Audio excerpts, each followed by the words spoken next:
let's check in with John Kern. How about it, John? Benny, you're exactly right. What they were trying to do, the car had gotten very, very loose. So Terry and Gary Dehart talked it over. They talked about dropping that air pressure to tighten the car up. Rusty Wallace going by our leader, Jeff Bodine, but now Wallace has pitted and Bodine hasn't. Okay, this time Rusty Wallace is in 4th place. Last time he did that, he was in 5th place. He just got back. He was 2 laps down until he made this pass. Mark Martin goes by. Mark is 2 laps down as well, so he will only be 1 and the distance behind the leader, Jeff Bodine. Wouldn't be surprised if we don't see Bodine coming here before too long. Jimmy Spencer with fresher tires, able to make the pass. And Wallace, now we're at a race record pace.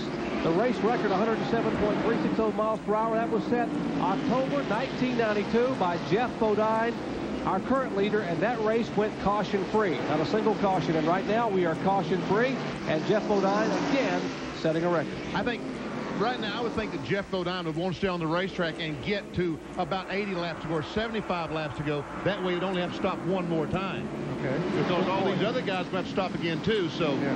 I would think he'd want to force the issue and try to get to about 325.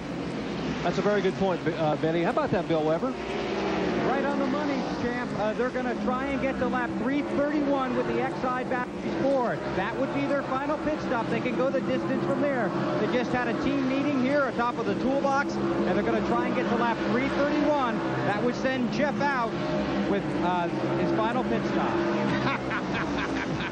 His calculator is working too good. There you go. Now, I've been there, and it's hard to think down there and all that noise. But, Bill, that's exactly what they're trying to do. It's a good point. It's 69 laps, Bill. Just for your information, Bill, it's 69. Okay.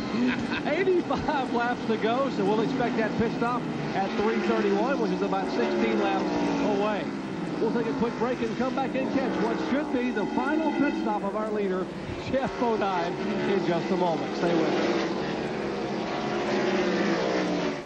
Dear Midas, the brakes on my 4x4 were squealing.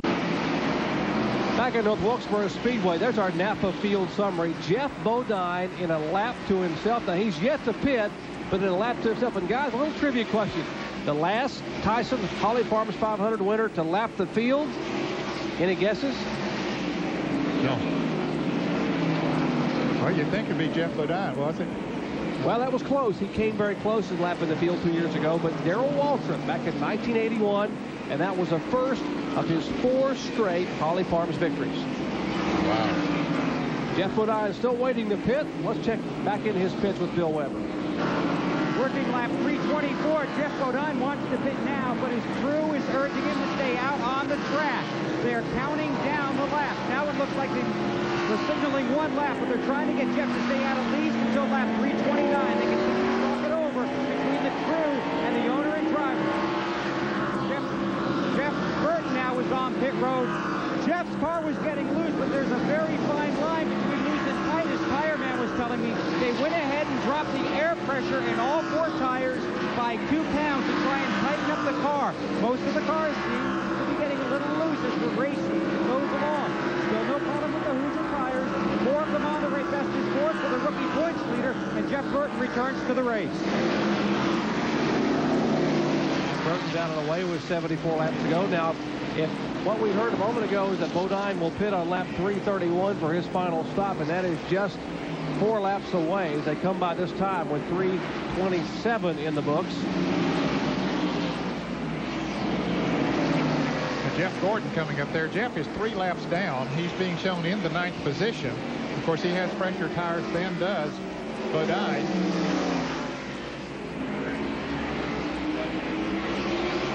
Lose on the inside of Michael Walker. Michael having sort of a tough day here. He is 5 laps down in 21st position.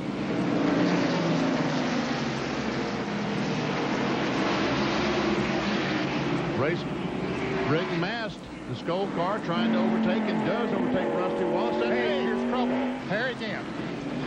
And Harry Gant has come into contact hard with the front straightaway.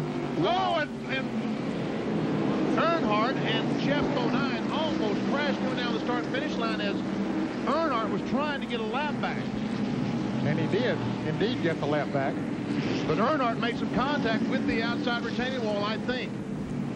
There's the Harry Gant car that's hit the inside retaining wall to bring out the caution flag. The Pontiac safety car already on. And let's watch again what happened to bring out the caution. Harry again down the inside in the Skoll Chevrolet. There's Sterling Marlin on the outside. And Derek Cope gets loose, comes down into Harry Gant. Cope goes on. Gant hits the inside wall. Now here's the race of the stripe that Benny. Oh, here's the leader in the pit. First, we'll show you this first. This is our live pit stop. He's the only one on pit road. He's the only one on the lead lap. Well, isn't that great? He said, this is the way I like to see it. The only car. Look at that, folks. Not one other car. Well, I'll tell you what, NASCAR can watch you real close this time to make sure you don't speed, huh? Yeah, they don't have to hurry because, you know, they don't have to worry about beating anybody out. Yeah, he's made his pit stop. 4 tires have changed. Lap 330. Now, here's a replay of this run back to the start-finish line. You can see Earnhardt coming up on Jeff Bodine. As he come down through there, their spotters have told him there's trouble. Earnhardt jumps up on the outside. He does indeed make contact with Bodine there just a little bit. And now he gets on by and gets 1 lap back. That put him just 1 lap down. He was 2 and we could also see that he did not beat him back. Oh, now they're going to hold Dale Earnhardt here at the start-finish line because he did not touch the wall. He may have been some contact with the right rear of the Jeff Bodine car as they began to pick up the Harry Gant Skoll Chevrolet. But NASCAR now holding. You see Earnhardt's car left side of your screen. They held him because according to the NASCAR replay on that video replay camera they have, he did not beat Jeff Bodine back to the start-finish line. Well, our replay also showed that clearly that he did not beat him back to the line. And that's going to be, that puts Earnhardt 2 laps down. Rusty Wallace, meantime, was only 1 lap down.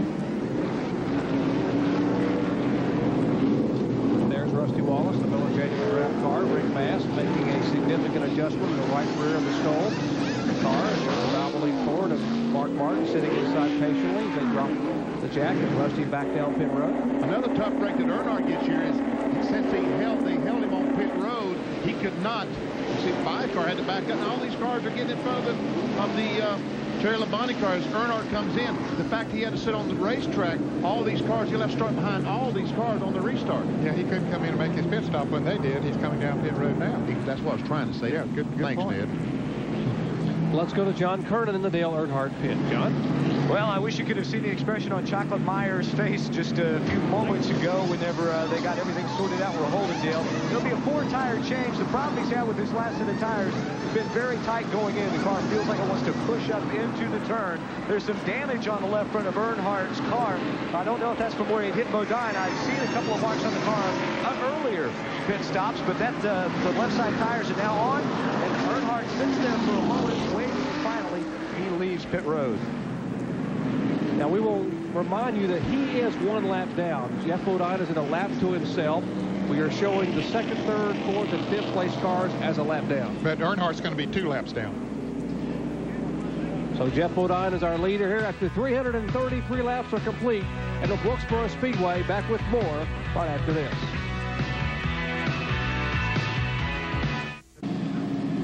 Still under caution here at North Wilkesboro Speedway in the Tyson Holly Farms 400. And the reason for the caution flag here just moments ago out of turn 4, an incident involving Harry Gant. Now, Harry was actually the victim here. Well, we see Derek Cope in the 12 car. They're coming off turn 4. 4 car is Sterling Marlin. It looks like there's going to be just a little contact between Sterling Marlin and the 12. Looks like he just, well, I don't know. I thought there was contact, but now that I look at it, there might not have been. I don't want to put the heat on someone where there's not. Yeah. But whatever the case, the 12 car did get loose, turned, and came down into Gant, knocked Gant into the wall. Now, one crew that's basically been trouble-free. That smile is appropriate right there. That's Paul Andrews standing by with our Bill Weber. Well, Paul Andrews, you guys have had a sensational day. What's been the key? I'll tell you what, a great driver, Jeff Bodine. He's done a fabulous job. You know, Hoosier Tires give us an awesome tire for here. And Jeff can really drive these green tracks, these racetracks when they stay green. He just keeps running hard and pacing himself, and I think it's going to be a good day for us. You know, we've still got a little over 60 laps to go here, so we'll just have to see what happens. I keep telling them you guys have changed tires, added fuel, and that's it, but they don't believe me. That's pretty much it, isn't it? Yeah, that's all we've done is just change tires, put some more Hoosier tires on that thing, and haven't made any air pressure adjustments, any weight adjustments, just keep putting pressure over on it. You get paid for a day like this? Oh, yeah, we get paid. They've earned their pay. They had to chase the car all weekend, but it was perfect on race day.